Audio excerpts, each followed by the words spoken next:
When Gamergate happened, most people thought to themselves, there is no way this stupidity will ever repeat itself.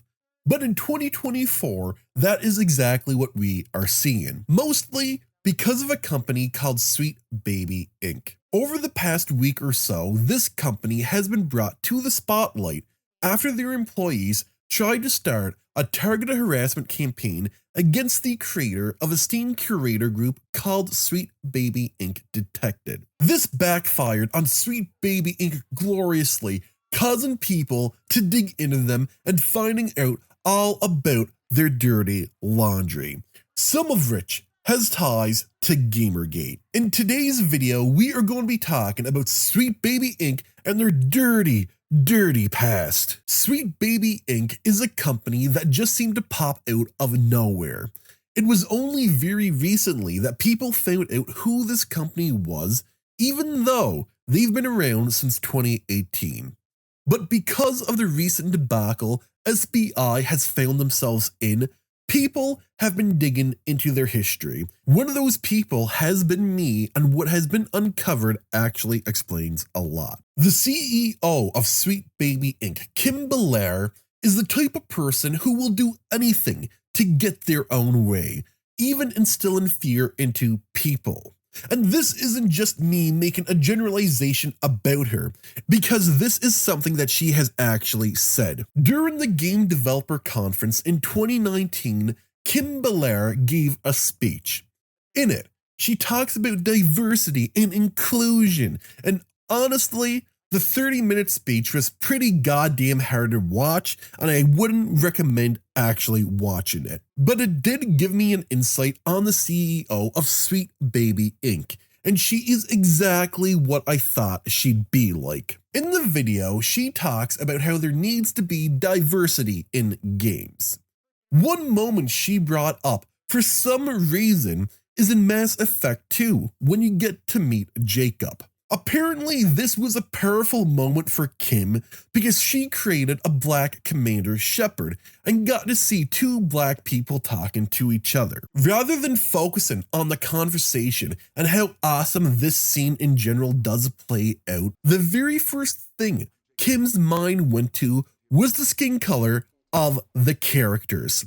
Now, I do not know about you guys, but when I am playing a game, I do not give a flying crap about skin color or race, unless the developers try to use the race of a character to push a political message. Kim's stupidity continues on in the video, because at one point she says that us gamers are piggy babies, and just because we do not like something doesn't mean that game studios shouldn't include that thing in their game.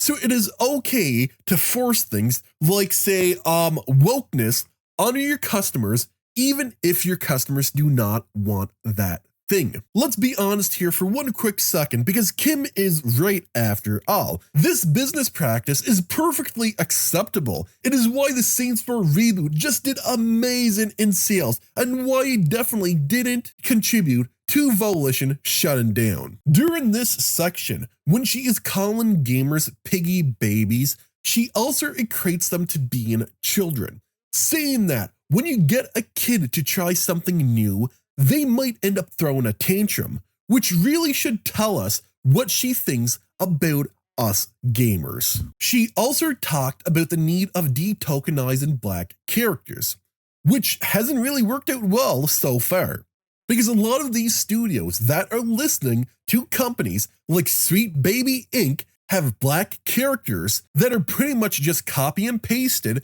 from other games. A prime example of this is characters with a Killmonger haircut. Whenever we see a black character in a video game now, it is almost a guarantee they are going to have this style of hair. With this same line of thinking, she also talks about how white cis males need to have consultants when it comes to diversity. AKA, if they include a black character in their game, they need to have a black consultant, because they might unintentionally put something racist or offensive in the game. I'm just a simple country bumpkin, but even I know it is very easy to spot actual racism. It's not this thing that's hidden underneath a rock. Most people know when something is racist, and I mean actually racist. If you have to dig and purposely look for racism in something, chances are that thing is not racist, but you are. People like Kim don't just want black or gay people in video games, they want to put their race or their sexuality in the spotlight. Instead of just making them like any other character, they want people to know that they are black or that they are gay, which is completely stupid. One of my favorite black characters of all time has to be the Cole Train. The old Gears of War games was an amazing series with some awesome characters, Cole being one of them. Cole was this charismatic, funny dude, and he just so happened to be black. But his race was never once brought up in the games, because a person's race does not matter. What matters is how they are as either real-life humans or characters in a video game. But the wokies like to think that black, gay, or women characters are this huge anomaly when it comes to gaming. So an emphasis needs to be placed on the fact that they are a woman, that they are a gay person, or that they are black. The majority of gamers do not care about this stuff unless companies like Sweet Baby Inc. are using these things to push a message, which is what they do all the time. But the kicker out of this entire video is how Kim suggests developers get their bosses to include diversity and inclusion in their video games, and that's by terrifying them. Those are her own words. She wants developers to more or less threaten their bosses to include these things in their games. Value in what you're asking for when you ask for consultants, when you ask for research. Go have a coffee with your marketing team and just terrify them. I said before that Sweet Baby Inc. has ties to GAMERGATE, and Kim Beliar was working in the video game industry during this time, mainly working for Ubisoft. And if you do want to torture yourself by watching this 30-minute video, you'll see that a lot of the arguments Kim talks about as to why black characters were so poorly written are the exact same arguments that Anita Sarkeesian used when it came to her explaining why women characters are so poorly written. But these ties don't just stop at Kim, because there is another employee of Sweet Baby Inc. that has been more involved with GAMERGATE than Kim might have been, and that person is Felix at Home, aka LegoButts.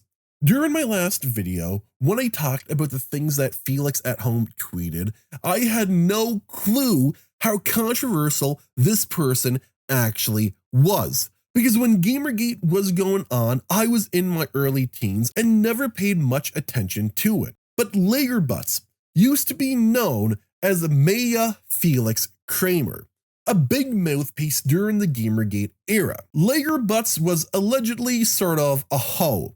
Allegedly, Zoe Quinn, back in the GAMERGATE era, had told Aaron Johnny that LegoButts was sleeping with the head of the Independent Games Festival, and that the developers of the games that won awards that year were friends with Maya. This is an allegation that I do actually believe, because Zoe Quinn and LegoButts are tight. So it is realistic that LegoButts would have told her about this, and that Zoe Quinn might have let it slip out to the wrong person. Zoe Quinn and LegoButts are partners in crime. They did brag about DDOS'ing the Fine Young Capitalists. The Fine Young Capitalists were an organization whose goal was to get more women in the video game industry scene and to make games for charity. Their website is no longer available, but from what I can understand of this Reddit post, it seems that Zoe Quinn misunderstood what was happening at the company and wasn't happy that women were working for 6 unpaid months. If I had to guess, this was probably an internship situation, but Zoe was too stupid to understand that. So allegedly, her and LegoButts decided to DDoS this charity organization. Knowing what we know now about LegoButts, this really shouldn't surprise anyone. Along with doing stuff like this, LegoButts also worked with a company called Silver String Media. This is important because the she-devil herself, Anita Sarkeesian, was an advisor for this company. This rabbit hole doesn't stop with LegoButts because Zoe Quinn is also involved with Sweet Baby Inc. This shit just keeps on getting crazier. Sweet Baby Inc. is funded by a company called Baby Ghosts, who is a subsidiary to Weird Ghosts, who provides funding to underrepresented developers and founders in the video game industry in my country, Canada. One of the executive directors of Baby Ghost is Eileen Mary Holoka. Now, Eileen's brother ended up taking his own life, and a contributing cause to this was apparently false sexual abuse allegations laid against him by Zoe Quinn. As a sane individual, if someone ever put out false allegations against one of my brothers and they ended up taking their lives because of it, whoever did that better start running awful fast because I would be coming for their ass. And I don't mean to put them away in jail. I think any sane individual would do the same thing, but not Eileen, because Eileen was buddies with Zoe Quinn and took her side during this whole situation. The more I look into Sweet Baby Inc. and their ties to GAMERGATE, the more I am just completely amazed. I've always said that people like Anita Sarkeesian paved the way for woke culture, but to actually know that a lot of her pals and the people who listen to her are working with some of the biggest companies in gaming, it's just mind-blowing. This is why wokeness in the video game industry got to this point.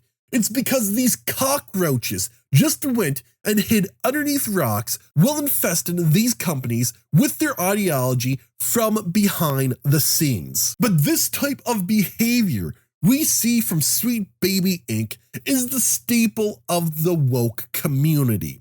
They will bully people into believing what they believe, even if those beliefs are wrong, which wokeism is. They will use fear to get you to conform to their ways. That is why we see the buzzwords like sexist, racist, homophobe, transphobe being thrown around so commonly by this group. They are hoping that people will be afraid enough of these words that they will stop speaking out against wokeism. Despite being the most welcoming and inclusive community out there, they are the most vile, hateful, and hypocritical people you will ever meet. And as we've seen over the past week, Sweet Baby Inc. is no different. I'm sure that there is some more information out there that ties SBI back to GAMERGATE, and if you guys do want me to do a full deep dive into this, let me know, because it is something I am willing to do. But what do you guys think? Are you as amazed as I am about all of this stuff, or did you figure that SBI had a huge hand in GAMERGATE? Let me know down below, and hit that like, subscribe, and notification bell. I hope all of you have an amazing and wonderful day, and I will see you all in the next video. Peace out.